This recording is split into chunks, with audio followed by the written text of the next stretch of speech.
Hello मेरे प्यारे भाइयों, क्या हाल चाल है। दोस्तों आज का वीडियो शुरू करने से पहले आपसे एक रिक्वेस्ट है, अगर हमारे इस वीडियो पर 15 अगस्त को रात 8 बजे तक 150 लाइक्स हो जाते हैं तो हम आपके लिए नेक्स्ट मूवी एक्सप्लेनेशन लेकर आएंगे। उस मूवी का नाम है शेरशाह, जो एक इंडियन आर्मी सोल्जर के ऊपर बेस्ड है। तो वीडियो को फटाफट से लाइक और चैनल को सब्सक्राइब कर देना मेरे दोस्तों। चलिए वीडियो शुरू करते हैं। आपने सुपर हीरोज को अक्सर दुनिया बचाते या फिर बुराई के खिलाफ लड़ते देखा होगा, पर आज मामला थोड़ा अलग होने वाला है, क्योंकि आज आप देखेंगे सुपर विलन्स को सुपर हीरोज का काम करते। हाँ, ये बात अलग है कि वो करना नहीं चाहते थे, पर जबरदस्ती इनके साथ करवाने के लिए उनके दिमाग में बम फिट कर दिया गया था। पर क्या फर्क पड़ता है, जो भी हो बस इतना जान लीजिए कि आज सुपर विलन्स को सुपर हीरोज बनता हुआ देखेंगे। तो शुरुआत कुछ इस तरह से होती है कि जल्लाद अमेंडा अपने एक ऑफिसर रिक के साथ हार्ली क्वीन, कैप्टन बूमर और कुछ सुपर विलन्स के दिमाग में बम फिट करके इनको एक मिशन में भेजती है और इन्हें पूरी छूट दी जाती है वो करने के लिए जिसमें ये माहिर होते हैं तबाही। तो अपने टारगेट पॉइंट पर पहुंचकर ये लोग ठीक वैसा ही करते हैं। वहां उतरने के बाद ये सारे सुपर विलन्स तबाह हो जाते हैं और इनका नामो निशान मिट जाता है। सभी उतरते साथ कुत्ते की मौत मारे जाते हैं, पर हमारी हार्ली क्वीन बच जाती है और उसी के साथ रिक भी लड़ाई के वक्त टीम से अलग हो गया होता है तो वो भी बच जाता है। हालांकि ये बात अलग है कि ये दोनों भी पकड़े जाते हैं, पर यहाँ एक तरफ हमारी टीम की धज्जियां उड़ गई होती है, वहीं दूसरे इलाके की तरफ अमेंडा की एक और टीम लैंड करती है, वो भी सही सलामत। और इससे ये सवाल उठता है कि ये लोग हैं कौन और अमेंडा की टीम में होने के बावजूद ये लोग हार्ली और उसकी टीम को बचाने क्यों नहीं गए और लड़ाई में उनका साथ क्यों नहीं दिया। और इससे बड़ी ये बात, जो लोग खुद तबाही के लिए जाने जाते हैं वो एक ही बार में खुद तबाह कैसे हो गए। और आखिरी बात, जिस मिशन की वजह से उनका ये हाल हुआ वो मिशन क्या था। इतने सवाल की शुरुआत में ही दिमाग का दही हो गया, पर टेंशन की कोई बात नहीं है, क्योंकि मुझे पता है इन सारे सवालों का जवाब कहाँ मिलेगा और इसके लिए हमें शुरुआत से शुरू करना पड़ेगा।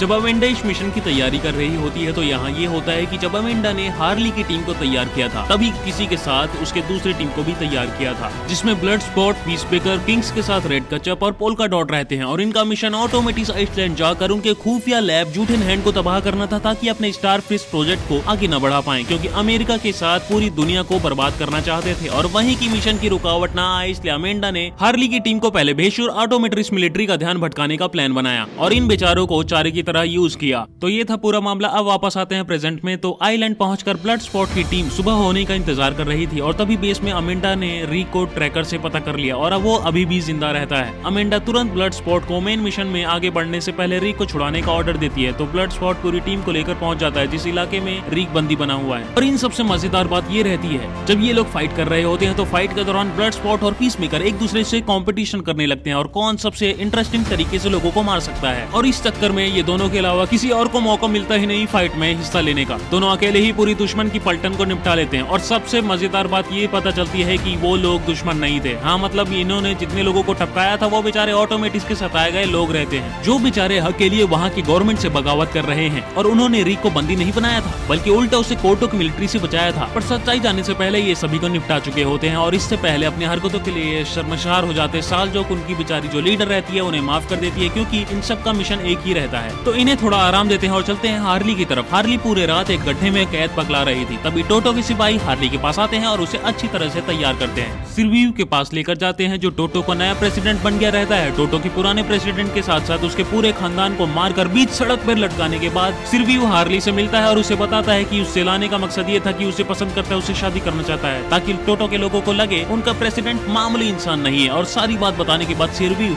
हार्ली को इम्प्रेस करने की कोशिश करता है और इत्तेफाक से वो इम्प्रेस भी हो जाती है। बात करते करते वो उसे गोली मार देती है। अब आप ये सोच रहे होंगे कि ये किस टाइप का इंप्रेशन था। तो हार्ली की ऐसी हरकत देखकर चौंकने वाली कोई खास बात नहीं है, बहुत सिंपल थी। गलती यहाँ सिल्वीव की है और सिल्वीव को समझना चाहिए था, जिस लड़की को जोकर तक नहीं संभाल पाया उस लड़की के सामने तो वो बिना प्रोटेक्शन के घूम रहा था। और ऊपर से प्रोपो ने हार्ली से ऐसा कह दिया कि उसे बच्चे पसंद नहीं है। और हार्ली की एक खास बात थी कि बच्चों को लेकर वो बहुत ही ज्यादा सेंटी हो जाया करती थी। खैर ये तो होना ही था। यहाँ हार्ली की इस हरकत से सिल्वीव का आर्मी चीफ टोटो नया प्रेसिडेंट बन जाता है, जो सिल्वीव से भी ज्यादा हरामी होता है। खैर वक्त हो गया है इसे यहीं पर छोड़ने का और वापस अपनी टीम की तरफ आने का। और इधर ब्लड स्पॉट प्लानिंग बनाता है कि द थिंकर को किडनैप करने का। और द थिंकर वो बंदा है जो पूरे स्टारफिश प्रोजेक्ट को संभाल रहा होता है और ये लोग उसे पकड़ने के लिए आम तरह का हुलिया बनाकर उस बार में जाते हैं जहाँ थिंकर रिलैक्स होने के लिए आया करता था। और जैसे ही वो आता है उसे आराम से ये लोग पकड़ लेते हैं, क्योंकि वो लोग पूरी जिंदगी यही तो करते आए थे। थिंकर को लेकर जॉटनहैम जाने से पहले सिल्वीव जबरदस्ती हार्ली को बचाने के लिए लेकर जाता है, क्योंकि वो उसकी अच्छी दोस्त रहती है और इससे पहले लोग उसे बचाते वहाँ इन्हें पहुँचने में देर हो जाती है और इनका प्लान फेल हो जाता है। ये लोग वहाँ पहुँच तो जाते हैं पर उसे बचा नहीं पाते। और यहाँ आपको मेरी बातों से ऐसा लग रहा होगा कि वो मर चुकी है। गलत सोच रहे हो आप लोग। ये सभी उसे इसलिए नहीं बचा पाते क्योंकि वो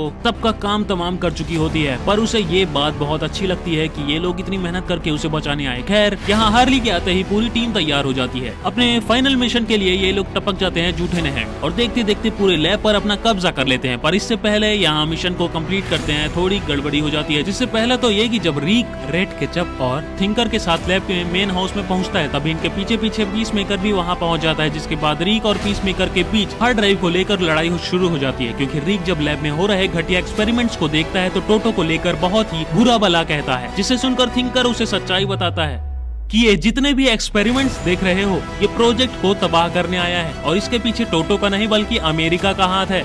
दरअसल अमेरिका ने उस स्टारफिश को स्पेस से लाया था और इतने खतरनाक एक्सपेरिमेंट के लिए उनके देश का नाम खराब ना हो इसलिए ये प्रोजेक्ट टोटो ने शुरू करवाया। और जब तक ये प्रोजेक्ट उनके मन मुताबिक चल रहा था तो ये सिरव्यू के प्रेसिडेंट बनने से पहले तब तक कोई दिक्कत नहीं थी, लेकिन जैसे ही सिरव्यू प्रेसिडेंट बन गया उसने अमेरिका से बगावत शुरू कर दी। तब अमेरिका को ये डर हो गया कि कहीं उनका ये घिनौना राज सबके सामने न खुल जाए और इसी वजह से उन्होंने सुसाइड रेस्टोरेंट का सहारा लिया। पूरे ड्यूटन हाइट को तबाह करने के लिए सारे सबूत मिटा दिए। तो ये सारी सच्चाई जानने के बाद रिक सारे सबूतों को पूरी दुनिया के सामने लाना चाहता था। वो ऐसा कर भी सकता था क्योंकि उसके दिमाग में कोई बम फिट नहीं था और उसे मरने का डर नहीं था। और पीस मेकर उसे ऐसा करने से रोकने के लिए इसलिए आता है क्योंकि अमेंडा ने उससे एक डील किया होता है, अगर कभी भी मिशन में ऐसा सिचुएशन आए तो उसे पूरी टीम के खिलाफ जाना होगा वरना उसका सर उड़ा देगी। यहाँ हालात ऐसे बनते हैं कि दोनों के पास लड़ने के लिए अपनी अपनी वजहें रहती हैं। लड़ते लड़ते ना चाहते हुए भी वो रीक को जान से मार देता है। वहीं दूसरी तरफ जब ब्लड स्पॉट, हार्ली और पोल्का डॉट लैब में पहले से मौजूद कुछ सिपाही से लड़ रहे होते हैं तभी पोल्का डॉट एक गलती से इनके ही सेट हुए बम से टकरा जाता है जो पूरे जूठन हैंड को उड़ाने के लिए लगाया जाता है क्योंकि ये बम बाकी से भी कनेक्ट रहता है और पूरा जूठन हैंड अंदर ही अंदर तबाह हो जाता है। इनकी किस्मत अच्छी रहती है कि ये सब बच जाते हैं, पर बात यही खत्म नहीं होती, सब कुछ शांत नहीं होता। पीस मेकर तुरंत रेड केचप को मारने के लिए जाता है क्योंकि वो रीक को मारते हुए उसने देख लिया था। इससे पहले वो उसे मारता ब्लड स्पॉट ऊपर से गिरता हुआ अचानक इन दोनों के पास पहुंचता है और हालात देखकर तुरंत समझ जाता है कि कुछ तो गड़बड़ है बाबा। वो तुरंत पीस मेकर पर गोली चला देता क्योंकि यहाँ तो ब्लड स्पॉट गोली चलाते हैं और पीस मेकर भी गोली चलाता है और कॉन्फिडेंस के साथ उसकी गोली ब्लड स्पॉट से हर बार छोटी रहती है। इसकी गोली ब्लड स्पॉट की गोली को चीर देगी, पर यहाँ उल्टा ही हो जाता है। ब्लड स्पॉट की गोली पीस मेकर की गोली को चीर देती है और यही नहीं बल्कि गोली चीरती हुई उसे भी मार देती है। और जब पीस मेकर उससे पूछता है कि ये कैसे हुआ तो ब्लड स्पॉट उसे बताता है कि जब उसने शुरुआत में उसके गन का मजाक उड़ाया था तो वो बड़ी गन यूज करता था, तब वहाँ इसने इस बात को सीरियस ले लिया था और इस तरह के हालात के लिए अपने पास छोटी गन भी रख ली। पीस मेकर को मरते ही इनका मिशन कंप्लीट हो जाता है क्योंकि जूठन हैंड पूरी तरह से तबाह हो गया रहता है। अब वक्त आ गया है इनके वापस लौटने का, पर इससे पहले कि वापस लौटने का सोचते इनके सामने नई मुसीबत खड़ी हो जाती है। वैसे देखा जाए तो ये मुसीबत नई तो रहती है पर उसके साथ बड़ी भी रहती है। दरअसल वो स्टारफिश किसी टैंकर में रखने वाली छोटी मछली नहीं रहती, अब वो बिल्डिंग जितनी बड़ी हो जाती है और एक एक करके पूरे शहर को अपने चपेट में ले रही होती है। तभी अपने आंखों के सामने हो रहे तबाही को देखकर आखिरकार सुपर विलन्स के अंदर थोड़ी सी इंसानियत जग जाती है। सभी शहर को बचाने के लिए आगे बढ़ते हैं। दूसरी तरफ इनकी इंसानियत अमेंडा को पसंद नहीं आती क्योंकि उसका मिशन कंप्लीट हो गया और वो सभी को धमकी देती है अगर वो वापस नहीं आए तो सिर उड़ा देगी। उसके धमकाने के बावजूद भी वो वापस नहीं लौटते और गुस्से में वो बम का बटन दबाने जाती है। उसकी जूनियर उसे मारकर बेहोश कर देती है। उसके बाद अमेंडा की बाकी टीम भी ब्लड स्पॉट की मदद करती है, उन्हें सही तरीके से गाइड करते हैं और जिसके बाद सभी मिलकर एक साथ स्टारफिश पर अटैक करते हैं। इस लड़ाई में रेड केचप वो करती है जिसकी उम्मीद नहीं रहती। दरअसल यहाँ ये होता है कि एक साथ हमला करने के बावजूद स्टारफिश का कोई कुछ नहीं बिगाड़ पाता। वो हमले से चिड़चिड़ा कर पोल्का डॉट को मार देती है। इससे पहले वो बाकियों को मारती रेड केचप अपने चूहों की मदद से स्टारफिश पर अटैक करती है और उसे पूरी तरह से खत्म कर देती है क्योंकि चूहे में खास बात होती है वो सब कुछ खा जाता है। स्टारफिश को मारने के बाद फाइनली इनका मिशन कंप्लीट हो जाता है। आखिर में रिक की कुर्बानी भी बर्बाद नहीं जाती। उसने जो हार्ड ड्राइव मरते वक्त रेड केचप को दिया होता है, ब्लड स्पॉट उसके सारे डेटा को एक प्राइवेट सर्वर में अपलोड कर देता है और उल्टा अमेंडा को धमकाता है अगर उसने कभी भी उसके दोस्तों को ढूंढा या परेशान करने की कोशिश की और गलती से भी उनके सर में लगे बम को उड़ाया तो प्राइवेट डाटा बचाने की कोशिश कर रही है वो उसे पूरी दुनिया में लीक कर देगा और ये कहकर बात खत्म कर देता है और यहाँ मूवी भी खत्म हो जाती है। तो यार वीडियो बस इतना ही। वीडियो कैसी लगी कमेंट करके जरूर बताना और इस तरह की मूवीज वीडियोस देखने के लिए माइथोपीडिया को सब्सक्राइब करना बिल्कुल मत भूलना। बेल आइकन को दबा देना। मिलते हैं नेक्स्ट वीडियो में।